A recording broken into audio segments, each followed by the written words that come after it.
Hi guys, welcome back. आपका स्वागत है मेरे YouTube channel mega learning classes में। और मैं आज इस वीडियो में बताने वाला हूँ क्लास 9 का चैप्टर 7 का स्टार्ट करने वाले एक्सरसाइज 7.1।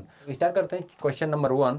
तो क्वेश्चन नंबर 1 है एक चतुर्भुज यहाँ बनाया है। देखिए, एक चतुर्भुज ABCD में AC बराबर AD है। ओके, तो AC बराबर है AD का बराबर है।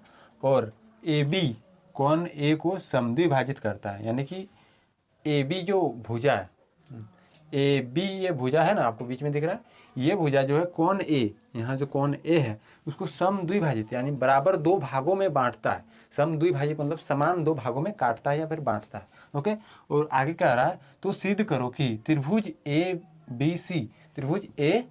ABC ओके, सर्वांगसम त्रिभुज ABD है।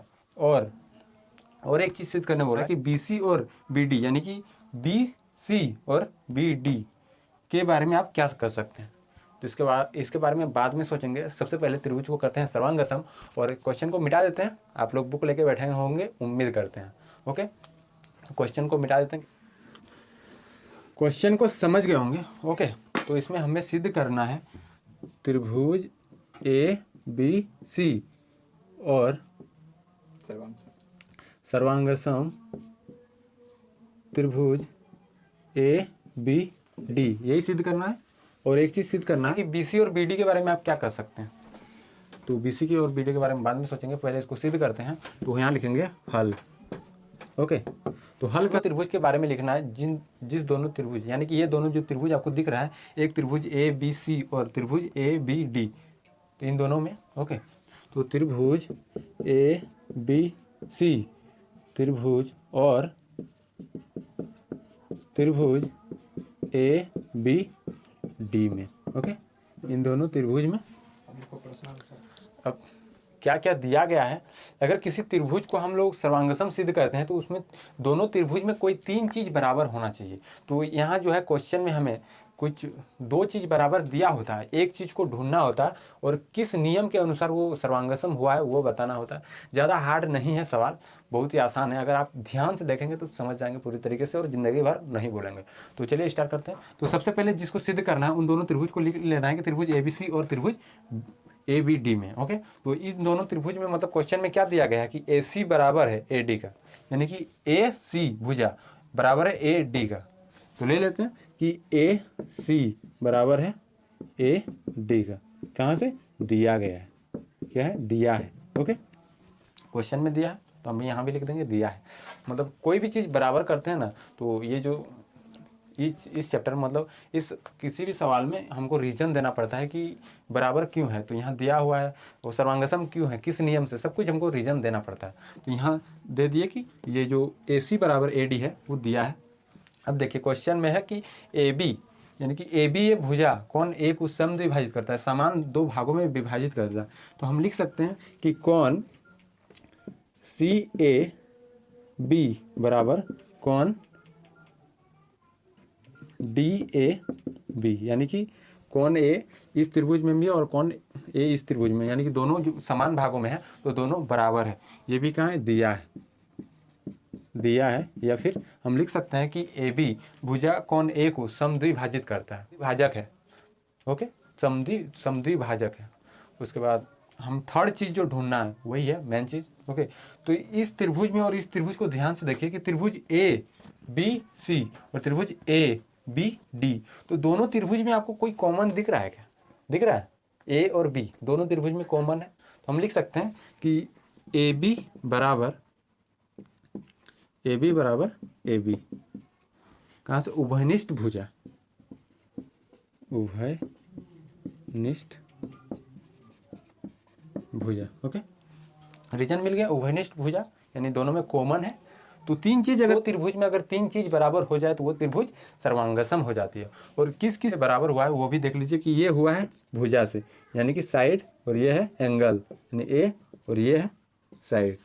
तो साइड एंगल साइड यानी कि भुजा कौन भुजा से, ये जो त्रिभुज है वो सर्वांगसम हुई है। तो हम यहाँ लिख देते हैं कि साइड एंगल साइड सर्वांगसमता नियम से। त्रिभुज ए बी सी सर्वांगसम त्रिभुज ए बी डी। और कोई भी त्रिभुज अगर कोई भी दो त्रिभुज अगर बराबर हो जाता है तो उसका सभी भुजा और सभी कोण जो है बराबर हो जाता है। तो यहाँ में क्वेश्चन में पूछा गया था कि BC और BD के बारे में आप क्या कह सकते हैं।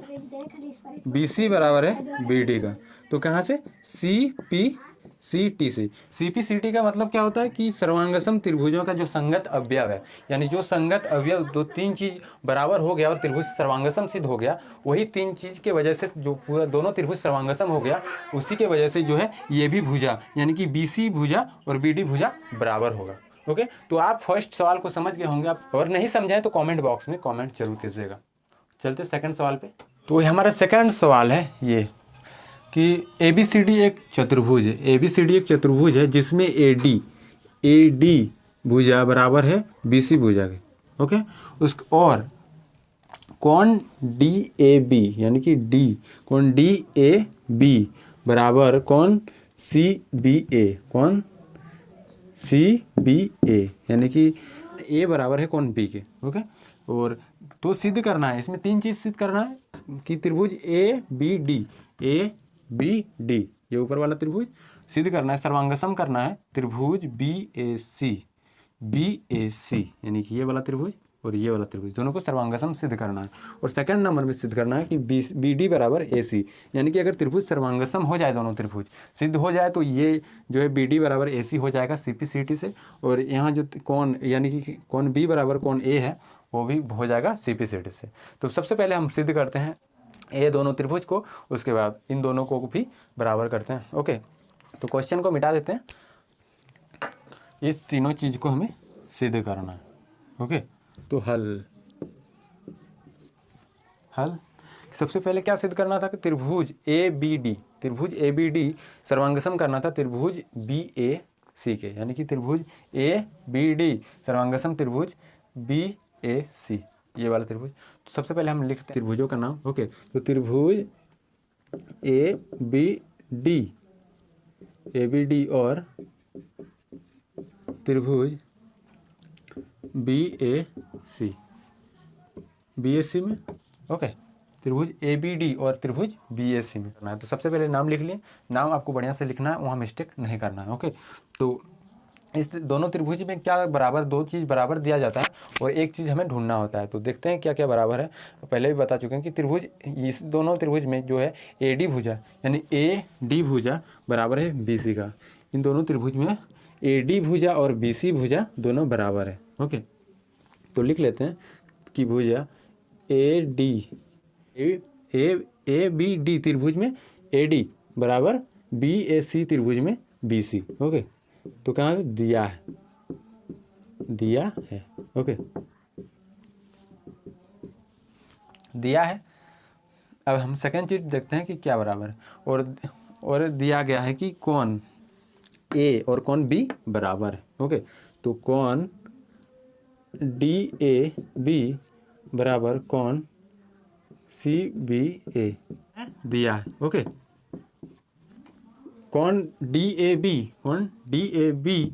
बराबर CBA यानी कि कोण A और कोण B बराबर है, ये भी दिया है।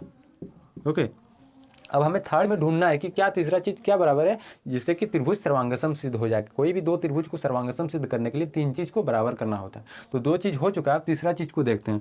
तो दोनों त्रिभुजों में AB जो है कॉमन दिख रहा है आपको कि त्रिभुज ABD त्रिभुज BAC यानी कि दोनों त्रिभुज में AB कॉमन है, यानी कि AB बराबर AB उभयनिष्ठ भुजा। ओके, तो तीन चीज बराबर हो चुका है और देखते हैं किस किस चीज से बराबर हुआ। तो ये भी त्रिभुज जो है, ये भी जो सिद्ध हुआ है S यानी साइड एंगल साइड से। तो हम लिखते हैं S सर्वांगसमता नियम से। ओके, हमसे त्रिभुज ABD सर्वांगसम त्रिभुज BAC। तो त्रिभुज, दोनों त्रिभुज सर्वांगसम सिद्ध हो गया। अब दूसरा नंबर में जो प्रूफ करना था कि BD बराबर AC, तो BD बराबर AC कहाँ से, CPCT से। ओके, CPCT का मतलब होता है सर्वांगसम त्रिभुजों में संगत अवयव, यानी 3 चीज़ जो बराबर हो चुका है वही अवयव या पार्ट के कारण जो है ये भी बराबर होगा, सर्वांगसम सिद्ध हो गया इसी के कारण। अब यहाँ तीसरा चीज़ बोला है, ये सेकंड प्रूव हो गया। अब थर्ड, ये फर्स्ट प्रूव हो गया। ओके, तो अब थर्ड यहाँ देखते हैं कि कौन ABD, कौन ABD बराबर कौन BAC, तो ये भी कहाँ से, CPCT से। ओके, यानी कि अगर कोई दो त्रिभुज सर्वांगसम सिद्ध हो जाए तो उनका सभी कोण और सभी संगत मतलब सभी भुजा बराबर होता है। तो ये भी सिद्ध हो चुका है CPCT से। तो ये भी सवाल आपके में आ गया होगा, अगर आप समझ में नहीं आया तो कमेंट बॉक्स में ज़रूर बताइएगा। ओके, तो स्क्रीनशॉट लेना है तो स्क्रीनशॉट ले सकते हैं। ओके, तो मिलते हैं अगले वीडियो में।